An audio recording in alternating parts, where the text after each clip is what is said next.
Welcome to MK Easy Learning Maths No Problem channel. Today we are going to solve our grade 7 countdown exercise 5 multiple choice questions. अपने previous जितने भी मेरे lectures थे उसमें हमने exercise 5 के तमाम क्वेश्चन आंसर्स को हमने कंप्लीट कर लिया है. आज हम करेंगे इसके मल्टीपल चॉइस क्वेश्चन. तो मल्टीपल चॉइस क्वेश्चन को स्टार्ट करते हैं.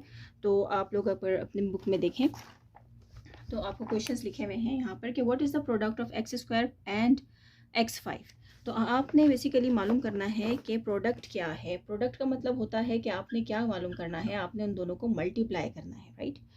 सो क्वेश्चन आपको दिया हुआ है एक्स स्क्वायर और आप इसको जब मल्टीप्लाई करेंगे x5 से, तो हमें मालूम है बेसिकली जो रूल है कि जब हमारे बेसिस सेम होते हैं तो हमारी पावर्स ऐड हो जाती हैं. तो x2 + 5 तो ये बन जाएगा x7. तो हमारे पास क्वेश्चन नंबर 1 के जो ऑप्शंस हैं उस ऑप्शन में फर्स्ट ऑप्शन जो है ए, इसका आंसर है वो ए ऑप्शन जो है वो करेक्ट है.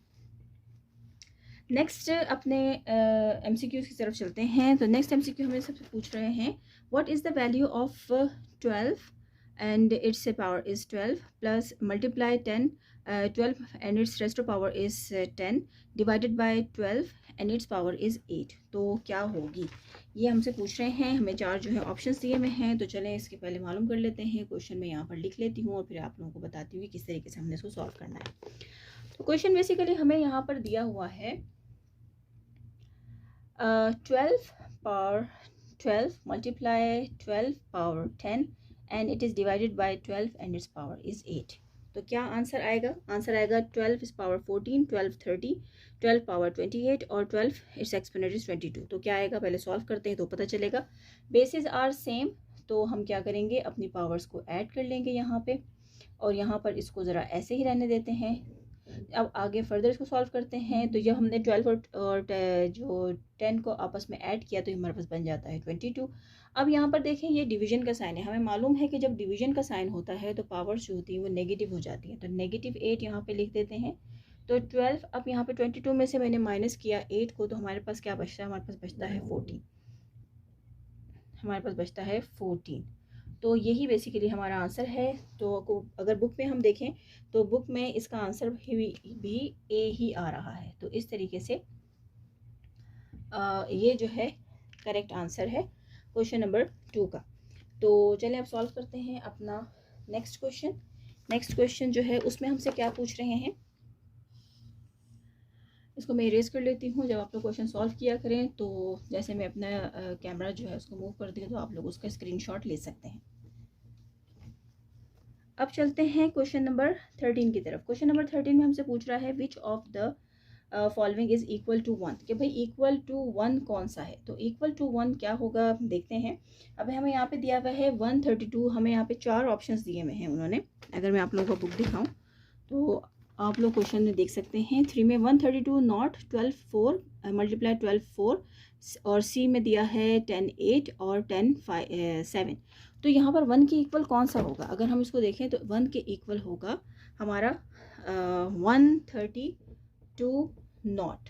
कैसे होगा? क्योंकि हमें ये मालूम है ये हमारा लॉ नंबर 6 है कि अगर आपके पास नॉट आ जाता है किसी नंबर में तो नॉट जो है वो x नॉट इज़ बेसिकली होता है 1 के इक्वल. तो 132 जो होगा वो किसके इक्वल होगा? 1 के इक्वल होगा.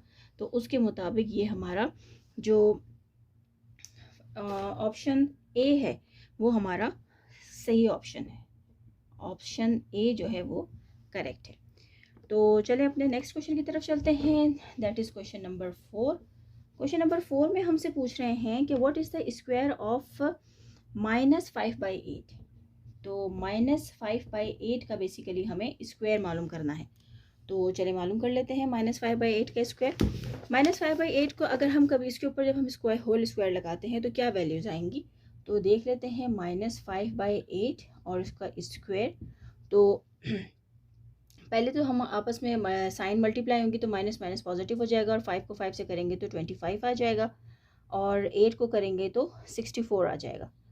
तो यही बेसिकली हमारा आंसर है. और अगर हम अपने बुक में देखें तो हमारे पास जो उन्होंने बी ऑप्शन जो है बेसिकली इसका बनता है B option. B option correct है.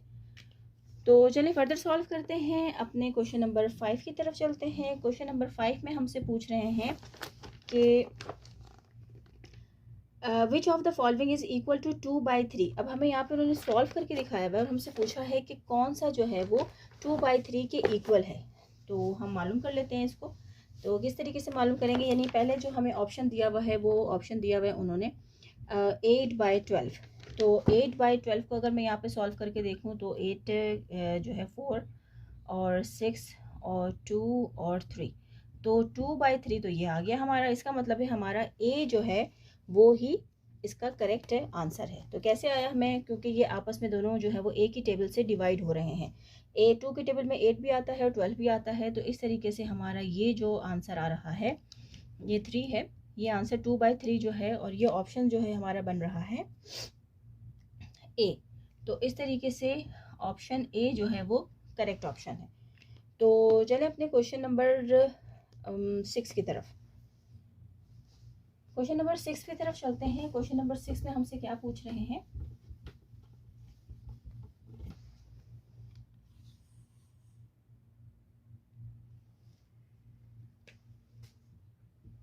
क्वेश्चन नंबर 6 में हमसे कह रहे हैं the value of 2 square and whole square.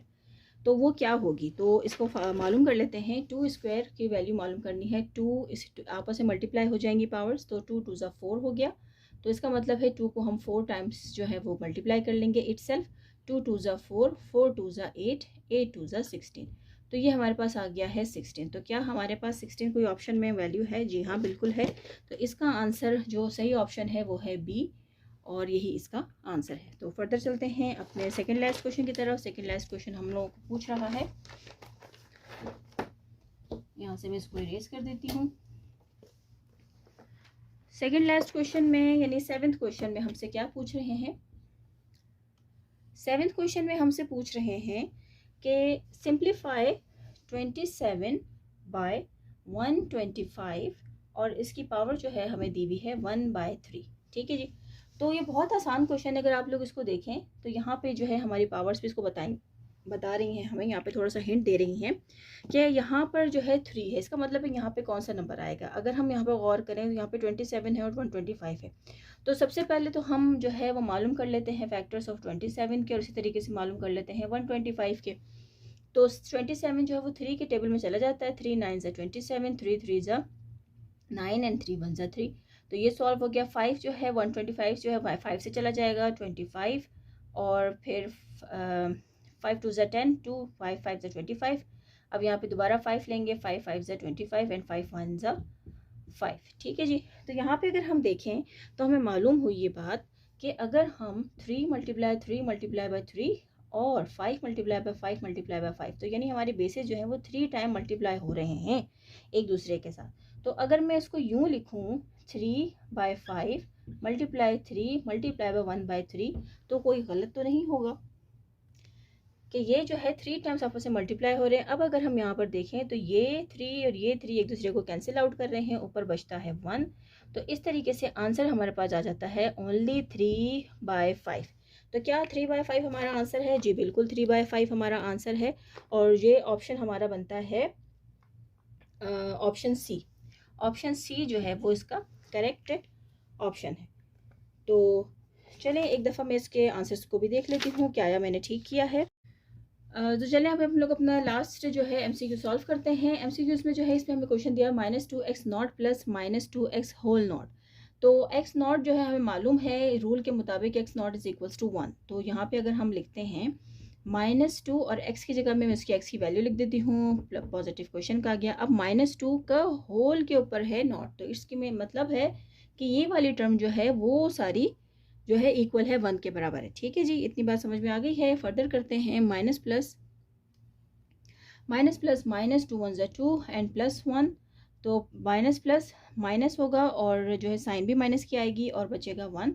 तो ये है हमारा आंसर आया है। अब देखते हैं ये कौन सा आंसर जो है बनता है।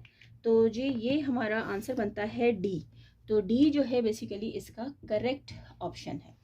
तो यहाँ पर जो है हमारे जितने भी 8 MCQ से कुछ चैप्टर नंबर 5 के वो सारे के सारे कंप्लीट हो गए हैं। आई होप कि आप लोगों को समझ में आई होगी एक्सरसाइज। इंशाल्लाह अपने नेक्स्ट वीडियोस में जो हम लोग अपने नेक्स्ट एक्सरसाइज स्टार्ट करेंगे, और जाते जाते सिर्फ यही कहूँगी कि जहाँ रहें खुश रहें, अपना बहुत ख्याल रखें, मेरे चैनल का भी ख्याल रखें और साथ में अपनी मैथ्स की प्रैक्टिस करना ना भूलें। Thank you.